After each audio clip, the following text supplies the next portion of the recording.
The day I fail to get into university, my childhood sweetheart breaks off our engagement. Then he delivers the next blow. He's marrying my best friend, Catherine Schaffer, who actually got into a university. They've even already registered their marriage. Crushed by the double betrayal, I leave home to clear my head, only to fall into the hands of human traffickers. Catherine's stepbrother, Dominic Frizzell, spends his entire fortune rescuing me. Even after I lose a hand, he proposes. After we marry, he spoils me in every way. Sometimes it feels like he practically worships me. That goes on for 7 years, until one day I overhear my mother-in-law lecturing him. You abducted Valerie and cut off her hand just so Catherine could take her place at the university. And to make sure Valerie couldn't get revenge, you even married her. You've done more than enough for Catherine. Dominic's voice holds a quiet melancholy. It's still not enough. Cat always deserves the best. I freeze behind the door, stunned by the truth. It turns out that all the suffering and every supposed act of salvation were simply Dominic using me. I still had the pregnancy test tucked in my bag. I'd been looking forward to bringing a meal to my mother-in-law, Noreen Anderson, and sharing the news with my husband, Dominic Frizzell. But what I overheard caught me off guard. The conversation drifting from the hospital room hit like a blast of winter air, cold, sharp, and merciless. All the joy I'd felt when I found out I was pregnant vanished in an instant. Before I could even register what they were saying, Noreen pressed on with her warning. Look, divorced or not, Catherine's still your stepsister. When she gets back from Belcaster, you'd better drop whatever schemes you have going. If your stepdad finds out, there's no way he's letting it slide.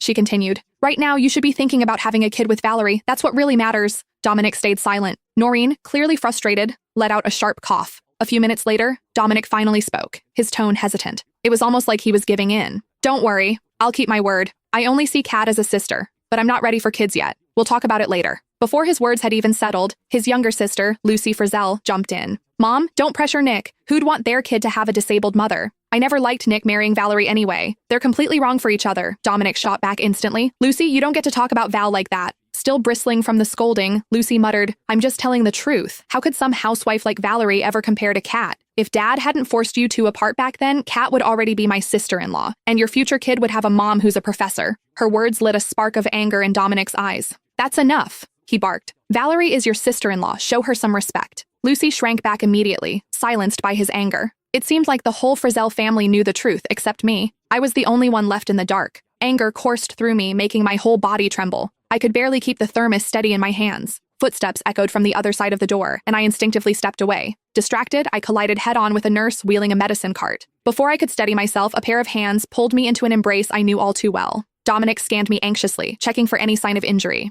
Val, are you okay? It's freezing out. Why are you even at the hospital? I'm fine, I replied quickly. I made some bone broth. Noreen loves it, so I thought I'd bring her some. Next time, let the maid bring it over. I'd feel terrible if you got sick. Dominic took the thermos from my hands and pressed his lips to my forehead. A gesture that usually felt warm and tender now rang completely hollow.